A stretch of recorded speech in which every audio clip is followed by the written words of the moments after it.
तो फ्रेंड्स अब हम सीखते हैं variation in ji. Variation in जी क्या होता है? तो देखिए फ्रेंड्स, ये हमारे अर्थ के सरफेस पर ना अलग अलग, हमारा अर्थ का सरफेस ना पूरा एकदम गोल नहीं है, जिसके वजह से ना अर्थ के अलग अलग सरफेस पे ना अलग अलग स्मॉल जी का वैल्यू होता है। यानी कि ग्रेविटेशनल एक्सेलरेशन ना हर जगह सेम नहीं होता है, हर जगह अलग अलग होता है। इतना है कि 9.8 ही है, जितना भी है ना अर्थ के सरफेस पे 9.8 ही होता है स्मॉल जी का वैल्यू। लेकिन ना अगर आप कैलकुलेशन में रियल में करोगे ना तो 9.8 में ना कुछ 0 पॉइंट के बाद कुछ 3 नंबर आएगा, कभी 4 नंबर आएगा। ये थोड़ा सा फर्क होता है, वही हम लोग पढ़ने वाले हैं। ऐसे अर्थ के सरफेस पे आप लोग याद रखना 9.8 होता है स्मॉल जी का वैल्यू। ठीक है, तो अलग अलग वेरिएशन होता है जी में, जो कि अभी हम लोग पढ़ने वाले हैं। तो ध्यान से सुनिएगा। देखिए, change along the surface of earth, यानी कि आपको मैं पता है हमारा अर्थ कैसा होता है। हमारा अर्थ मैं आपको पहले वाले वीडियो में भी बताया था, हमारा अर्थ पूरा गोल नहीं होता है, कुछ अंडे आकार में होता है। हाँ, कुछ अंडे आकार में, जैसे कि आप ये देख सकते हो पूरा प्रॉपर गोल है। और यहीं पर इसको मैं रखता हूं तो आपको इधर से रेड शायद से लाइन दिख रहा होगा। तो ये देखो, इसका मतलब अंडे आकार का हमारा अर्थ होता है, पूरा गोल नहीं होता है। तो अंडे आकार के वजह से ना क्या होता है कि अलग अलग जगह पे ना अलग अलग जी में बदलाव आ जाता है। मतलब कि ग्रेविटेशनल एक्सेलरेशन कहीं पर ज्यादा होता है, कहीं पर कम होता है। तो देखिए, ये हमारा अर्थ है, अर्थ के बीच में होता है सेंटर। हाँ, अब सेंटर के ऊपर होता है नॉर्थ पोल और नीचे होता है साउथ पोल। हाँ, और बीच में होता है इक्वेटर। तो ये नॉर्थ वाले पोल पे ना, या फिर साउथ वाले पोल पे मानो, या फिर नॉर्थ वाले पोल पे, मैं पोल बोल रहा हूं तो दोनों पोल समझ लेना। तो पोल पे ना क्या होता है, at equator value of R is more. हाँ, ये पोल का तो बात अभी छोड़ देते हैं, पहले इक्वेटर दिया हुआ है तो इक्वेटर का पढ़ लीजिए। तो देखिए, एट इक्वेटर, यहां से लेकर यहां तक सीधा बीच में से एक लाइन काट दो। हाँ, at equator value of R is more, यानी कि आर की वैल्यू, यानी कि इक्वेटर पे जो आर वाला लाइन है ना, रेडियस ज्यादा है। Hence value of g is less, यानी कि स्मॉल जी, यानी कि ग्रेविटेशनल एक्सेलरेशन फिर यहाँ पे अर्थ के यहाँ ए वाले सरफेस पे, इक्वेटर वाले सरफेस पे बहुत कम होता है। क्योंकि यहाँ पर आर का रेडियस का ना, ये रेडियस जो है वो बहुत ज्यादा है, बहुत लंबा है। यानी कि आप जैसे जैसे अर्थ के सरफेस से दूर जाते हो ना, वैसे वैसे ए स्मॉल जी यानी कि ग्रेविटेशनल एक्सेलरेशन कम होते जाता है। अर्थ के सेंटर से आप जितना दूर जाते हो, अर्थ के सरफेस पर से जाओगे ना, सेंटर में तो रहते नहीं हो। तो हम लोग सेंटर से मानते हैं, लेकिन मैं आपको समझाने के लिए सरफेस से देता हूं। देखिए, अगर आप सरफेस से जितना भी दूर जाओगे ना, उतना आपका ग्रेविटेशनल एक्सेलरेशन कम होता है। आपको इतना याद में रख लेना है। हाँ, तो इसमें देखिए, आपको एक बार फिर से समझा देता हूं। At equator value of R is more, hence value of g is less. Equator पे क्या होता है, रेडियस ज्यादा होता है, जिसके वजह से ए स्मॉल जी का वैल्यू जो होता है वो कम होता है। हाँ, आपको याद रख लेना है। एट पोल, एट पोल क्या होगा, देखिए, height is less, height is less, height जो है यानी कि स्मॉल आर जो, माफ कीजिएगा स्मॉल आर नहीं, मतलब कि रेडियस जो है वो कम होगा। रेडियस जो है वो पोल पर कम होगा। रेडियस जब पोल पर कम होगा तो स्मॉल जी का वैल्यू क्या होगा, ज्यादा बढ़ेगा कि कमेगा? आप ही बताओ। हाँ, आप ही बताओ। तो बढ़ेगा ना, क्योंकि रेडियस बहुत कम है। तो अर्थ के अर्थ के सेंटर के पास ही ग्रेविटेशन होता है, उसमें आपको डाउट नहीं होना है। ग्रेविटेशन मतलब कि अर्थ में ग्रेविटेशन कहाँ से आया, हाँ, इसमें डाउट नहीं होना है। साइंटिस्ट लोग भी पगला गए हैं अभी तक। 2-3 थ्योरी है, जिसको मैं अभी एक्सप्लेन नहीं करूंगा, आपको नहीं समझ में आएगा। ठीक है, तो थ्योरी बाद में किसी और वीडियो में, अच्छे वाले वीडियो में बना करके बता दूंगा। तो अभी याद रखिए, ऐसा हम लोग सेंटर से ग्रेविटी को लेते हैं। तो देखिए, at pole height is less, at a pole height is less, यानी कि पोल पर ना, हमारा सेंटर से लेके पोल तक ना हाइट जो है वो कम है, यानी कि रेडियस जो है वो कम है, जिसके वजह से value of g small g is more at a pole, जिसके वजह से ग्रेविटेशनल एक्सेलरेशन पोल पर ज्यादा होता है। ठीक है, तो मैं फिर से एक बार अच्छे से बोल देता हूं, शांति से बस। हाँ, ये लास्ट टाइम है। देखो, रेडियस यहां पर ना, इक्वेटर पर रेडियस ज्यादा होता है तो स्मॉल जी का वैल्यू कम होता है, और यहां पर ना पोल पर रेडियस कम होता है, जिसके वजह से ग्रेविटेशनल एक्सेलरेशन ज्यादा होता है। ठीक है, इतना समझ में आया? चलिए अब आगे बढ़ते हैं। अब हम समझते हैं चेंज विथ हाइट, यानी कि हाइट का चेंज होने से ना हमारे स्मॉल जी में ना, यानी कि ग्रेविटेशनल एक्सेलरेशन में क्या परिवर्तन आएगा, क्या बदलाव आएगा हाइट का चेंज होने से। यानी कि अर्थ के सरफेस पर से अगर हम लोग ऊपर की तरफ जाते हैं, हाइट अगर बढ़ाते हैं तो क्या होगा, हाइट अगर घटाते हैं तो क्या होगा। तो चलिए आपको अच्छे से समझा देता हूं। क्या लिखा हुआ है, हाइट इज मोर। अगर हाइट बढ़ता है, अगर हाइट बढ़ता है, अगर हाइट बढ़ता है, value of g is less. ये एरो नीचे की तरफ दिया हुआ है ना, इसका मतलब लेस होता है, कम होता है। Height is more, value of g is less, value of a small g is less, यानी कि ग्रेविटेशनल एक्सेलरेशन कमेगा। अगर हाइट बढ़ता है अर्थ के सरफेस से तो स्मॉल जी का वैल्यू कमेगा। ठीक है, उसके बाद क्या लिखा हुआ है, height is less, value of g is more. और अगर हाइट लेस होता है, अगर हाइट यानी कि अगर हम लोग ऊपर से नीचे आते हैं तो हाइट कमने लगता है सरफेस से। और हमारा सरफेस और मतलब कि देखिए ये अर्थ है और ये ऑब्जेक्ट है। अगर मैं अर्थ पे हूं, अगर मैं अर्थ पर हूं तो हाइट तो भी जीरो है। रेडियस ना है कुछ 6 पॉइंट कुछ कुछ, वो रेडियस का बात नहीं, अभी हाइट का बात है। तो ये मैं अर्थ पर हूं तो हाइट अभी लेस है यानी कि कम है, तो वैल्यू ऑफ जी यानी कि मुझ पर ना ग्रेविटेशनल एक्सेलरेशन ना ज्यादा लग रहा है। और देखिए height is more, value of g less, यानी कि अगर मैं इस चीज का हाइट बढ़ा देता हूं, अगर इस चीज का हाइट मैं बढ़ा देता हूं तो ग्रेविटेशनल एक्सेलरेशन ना कम हो गया। और अगर हाइट इज लेस, अगर हाइट कम हो जाता है, अर्थ ही पर है मानो, वैल्यू ऑफ जी ज्यादा हो गया, इस पर वैल्यू ऑफ जी ज्यादा हो गया। मैं आपको एग्जांपल से समझा देता हूं, डरो मत, ये कुछ बड़ा बात नहीं है। देखो ये चुंबक हमारा अर्थ है मान लो, हाँ चुंबक और अर्थ तो दोनों एक ही तरह होते हैं, बस इसका मैग्नेटिक फील्ड होता है और अर्थ का ग्रेविटेशनल फील्ड होता है। ये ऑब्जेक्ट है, ये मैग्नेट है यानी कि अर्थ है, ये कोई भी ऑब्जेक्ट मान लो। तो यहाँ पे हाइट इज मोर, अगर हाइट मोर होता है वैल्यू ऑफ जी लेस, यानी कि ये देखो वैल्यू ऑफ जी ना लेस है, यहाँ पर ग्रेविटेशनल एक्सेलरेशन ना लेस है, बहुत कम लग रहा है, पता क्या बहुत कम खींच रहा है अभी। Height is less, value of g high, अगर हाइट लेस हो जाता है तो वैल्यू ऑफ जी ज्यादा हो जाता है। क्योंकि देखो अभी खींच रहा हूँ खींचा नहीं रहा है, उसको अभी खींच रहा हूँ खींचा नहीं रहा है। इसका मतलब क्या हुआ, अगर हाइट लेस होता है, हाइट इसके पास होता है, अर्थ के पास होता है, लेस होता है, तो वैल्यू ऑफ जी यानी कि ग्रेविटेशनल एक्सेलरेशन जो है वो ज्यादा होता है। तो इसको अगर मैं हाइट इज मोर, अगर हाइट अगर ज्यादा कर देता हूँ, अर्थ से मैं हाइट को ज्यादा कर दिया, अरे ये फिर से चिपक गया, ये देखिए, अरे ये फिर से चिपक गया। हाँ तो देखिए हाइट इज मोर यानी कि हाइट मैं इससे ज्यादा रखा हूँ, ये देखो हाइट इतना दूरी के बीच में है, height is more, value of g कम, यानी कि इस पर ग्रेविटेशनल एक्सेलरेशन कम लग रहा है। अब मैं हाइट थोड़ा सा पास में कर देता हूँ, यानी कि हाइट कम कर देता हूँ, लेस कर देता हूँ, तो वैल्यू ऑफ जी देखना ऑटोमेटिक बढ़ जाएगा। तो मैं पास कर देता हूँ, ये देखो वैल्यू ऑफ जी बढ़ गया ना, इतना समझ में आया। अब देखिए चेंज विथ डेप्थ, अब यहाँ पर ना अब ये सब काम नहीं आने वाला है, पलटा पलट जा। Change with depth, formula is not satisfied, यानी कि अगर डेप्थ बढ़ता है तो यहाँ पर ना फॉर्मूला सेटिस्फाई नहीं होता है। हम लोग क्या पढ़ते आ रहे थे कि अगर यहाँ पर हाइट अगर बढ़ता है तो ग्रेविटेशनल एक्सेलरेशन कम होता है, और जब हाइट कमता है तो ग्रेविटेशनल एक्सेलरेशन बढ़ता है। लेकिन यहाँ पर ना फॉर्मूला सेटिस्फाइड नहीं होता है। व्हेन वी गो इनसाइड, यानी कि अगर रेडियस डिक्रीज होता है, रेडियस कम होता है, अंदर की तरफ होता है radius R, mass is at equilibrium at centre, यानी कि मास जो है ना अर्थ का वो संतुलित होता है, यानी कि बैलेंस में होता है एट सेंटर, सेंटर में। Hence value of g equal to at centre zero होता है। आपको लगता था पहले क्या कि ये जो ग्रेविटेशनल एक्सेलरेशन है ना, यानी कि ये जो खींचने वाला बल है ना, ग्रेविटेशनल फोर्स भी कह दो, हाँ ये आपको लगता था कि बीच में से आता है, लेकिन ऐसा नहीं है। ऐसे तो साइंटिस्ट को भी अभी किसी को नहीं पता है, बस थ्योरी देते हैं, 3 थ्योरी है, हाँ तो बस थ्योरी देते हैं, फेमस 3 थ्योरी है, ऐसे तो लाखों थ्योरी है। तो वैसे ही यहाँ पर ना जी का वैल्यू जीरो होता है, ये माना गया है।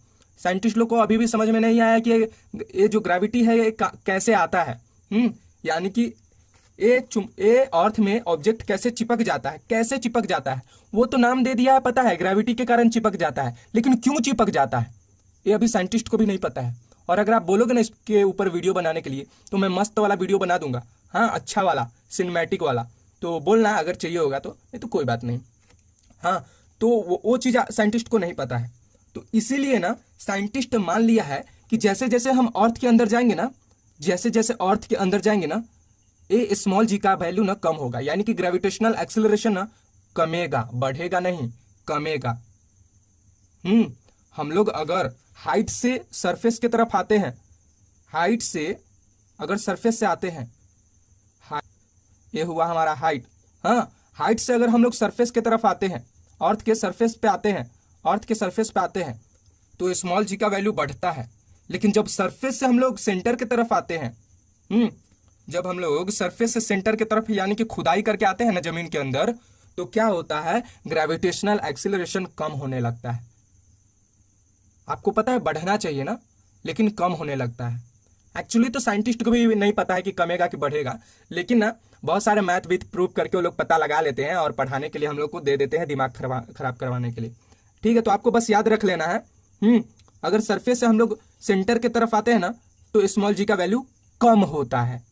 इतना समझ में आया? चलिए अब हम आगे बढ़ते हैं। अब हम समझते हैं फ्री फॉल क्या होता है। तो देखिए फ्रेंड्स, अभी जो मैं आपको थोड़ी देर पहले समझाया ना, अगर आपको नहीं समझ में आया तो प्लीज आप वीडियो को पीछे कर लीजिए और देख लीजिए, और जैसे जैसे मैं बोलता हूं वैसे वैसे लिखते जाइए। मैं पहले वाले भी वीडियो में भी बोल चुका हूं कि आप जब भी मेरा वीडियो देखेंगे तो एक बुक और पेन ले लेना और सब कुछ लिखते हुए जाना।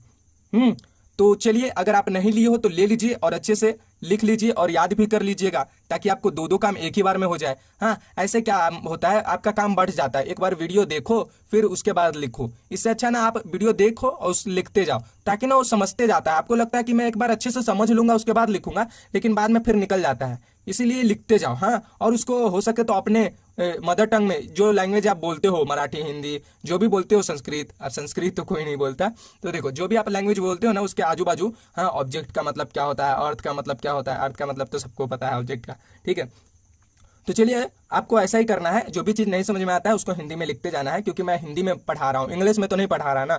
तो चलिए, वो आपको समझ में आ गया ना, इस वेरिएशन इन जी। हाँ, उसको आपको एक बार फिर से वीडियो अगर आप पीछे करोगे तो आपको समझ में आ जाएगा। अब हम लोग समझते हैं फ्री फॉल क्या होता है। हाँ, तो फ्री फॉल क्या होता है, when any object falling only influence of gravitational force, free fall करते हैं। मतलब कि ऑब्जेक्ट गिरता है ना, ऑब्जेक्ट गिरता है ना, उसे फ्री फॉल कहते हैं। नहीं, ऑब्जेक्ट गिरता है उसको फॉलिंग कहते हैं, और फ्री फॉल वही होता है। लेकिन फ्री फॉल में क्या होता है, यहां पर ना जैसे ये ऑब्जेक्ट गिर रहा है, ध्यान से सुनना, जैसे ऑब्जेक्ट गिर रहा है, इस पर क्या क्या लगा। इस पे एक चीज लगा सबसे पहले, एक गिरा क्यों, क्योंकि एक ग्रेविटेशनल फोर्स ऑफ अट्रैक्शन के कारण गिरा, तो एक चीज पहले लग गया, ग्रेविटेशनल फोर्स ऑफ अट्रैक्शन, हाँ, जिसके वजह से ये गिरा है। और दूसरा चीज इसमें क्या लगा, एयर का प्रेशर लगा। यहां पर एयर है ना, एयर है ना, तो इसको मैं गिराया तो एयर का रेजिस्टेंस लगा ना, और साथ ही साथ एयर में, एयर के यहाँ पर मॉलिक्यूल्स है ना, उसमें टकराते हुए गया ना, टकराते हुए गया तो फ्रिक्शनल फोर्स भी जनरेट हुआ होगा, थोड़ा ना थोड़ा। तो ये फ्री फॉल नहीं हुआ। When any object falling only influence, यानी कि ऑफ ग्रेविटेशनल फोर्स, अगर कोई भी ऑब्जेक्ट इन्फ्लुएंस में गिरता है, फॉल करता है, उसे फ्री फॉल कहते हैं, सिर्फ ग्रेविटेशनल फोर्स के कारण। हाँ, वहां पर मतलब कि एक्चुअल में फ्री फॉल कहाँ होगा, वैक्यूम में होगा। वैक्यूम में ना ही एयर होगा, ना एयर मॉलिक्यूल्स होगा, कुछ नहीं होगा, तो वहां पर कुछ नहीं रहेगा, एकदम खाली होगा। बस वहां पर एक चीज होगा, ग्रेविटेशनल फोर्स, जो कि चाहिए ही चाहिए। कोई भी चीज को गिरने के लिए तो ग्रेविटेशनल फोर्स चाहिए ना, खींचेगा तभी ना गिरेगा कोई भी चीज पर, उसी को तो फॉलिंग कहते हैं, तभी ना फॉलिंग पॉसिबल होगा। हाँ, तो ग्रेविटेशनल फोर्स, सिर्फ ग्रेविटेशनल फोर्स रहे और बाकी बात कुछ भी ना रहे, उसे ही फ्री फॉल कहते हैं। यानी कि एक रूम है, मान लीजिए ए आपको दिख रहा है, इसमें ए खाली स्पेस है ना, ये रूम है, और ये रूम में ना अगर अभी तो मैं कोई भी ऑब्जेक्ट गिरा रहा हूं, तो इस पे कौन सा फोर्स, बहुत सारा फोर्स लग रहा है, एयर का फोर्स लग रहा है। हाँ, उसके बाद ग्रेविटेशनल फोर्स रहेगा, चलेगा, हाँ, ग्रेविटेशनल फोर्स लगना ही चाहिए, उसके बिना तो ऑब्जेक्ट गिर ही नहीं पाएगा, तो ग्रेविटेशनल फोर्स रहना चाहिए। हाँ, और अगर मैं इस पर ए ऑब्जेक्ट को गिराता हूँ तो इस पर एयर फोर्स लगता है, हाँ, फ्रिक्शनल फोर्स लगता है, और बहुत सारा अलग अलग फोर्स लगता है। हाँ, लेकिन अगर मैं क्या करता हूँ, इस ऑब्जेक्ट को बंद कर देता हूँ, किसी भी चीज से बंद कर देता हूँ, और इसमें मशीन द्वारा ना मैं इसमें से हवा निकाल देता हूँ, पूरा हवा निकाल देता हूँ गिन चुन करके। अगर हवा निकाल देता हूँ ना, तो क्या होता है, इसके अंदर से अगर हवा निकल जाता है तो कुछ रहता नहीं है इसके अंदर। हाँ, इसको बंद करके निकालना पड़ेगा, ऐसे नहीं निकल पाएगा। तो हवा अगर मैं निकाल देता हूँ ना, तो तब इस ऑब्जेक्ट को गिराता हूँ ना, तब उसे फ्री फॉल कहते हैं। पूरा हवा वगैरह खाली रूम में जब हम लोग कोई भी ऑब्जेक्ट को गिराते हैं ना, उसे फ्री फॉल कहते हैं, जो कि वैक्यूम में होता है।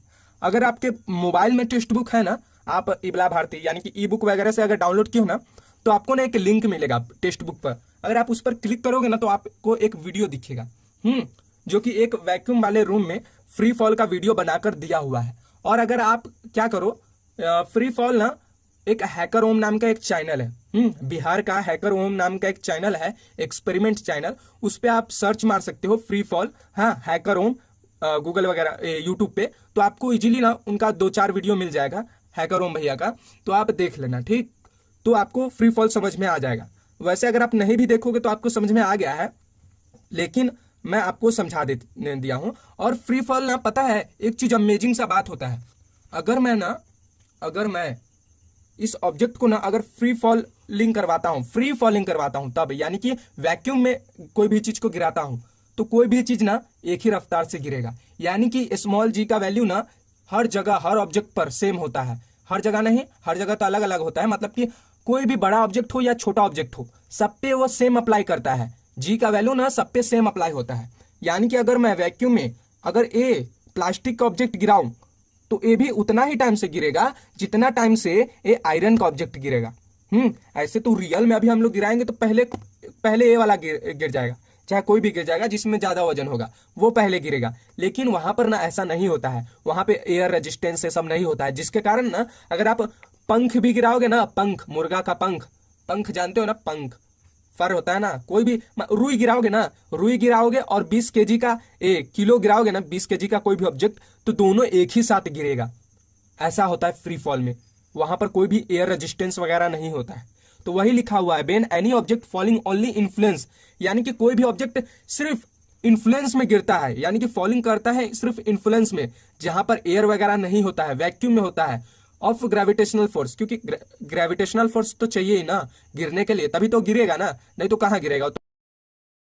तो सिर्फ ग्रेविटेशनल फोर्स उस पर लगेगा, बाकी बात कोई भी फोर्स नहीं लगेगा, उसी को ही फ्री फॉलिंग कहते हैं, जो कि सिर्फ वैक्यूम में पॉसिबल है। अगर आपको वीडियो देख लेंगे ना आप, तो आपको अच्छे से समझ में आ जाएगा। और मैं सोचता हूं कि वो सब एक्सपेरिमेंट का वीडियो बनाते जाऊं, लेकिन टाइम नहीं मिलता है और बहुत सारे काम हो जाता है, तो मैं बना नहीं पाता हूं। ऐसे अलग अलग एक्सपेरिमेंट का वीडियो मैं बनाते रहता हूं, अगर आपको वो देखना है तो आप बोल दीजिएगा, मैं कोशिश करूंगा ज्यादा से ज्यादा बनाने के लिए। हाँ, तो देखिए कुछ कंडीशन भी होता है, कंडीशन फॉर फ्री फॉलिंग, यानी कि ए इजिकल टू जी होता है, हाँ, और यू इजिकल टू 0 होता है।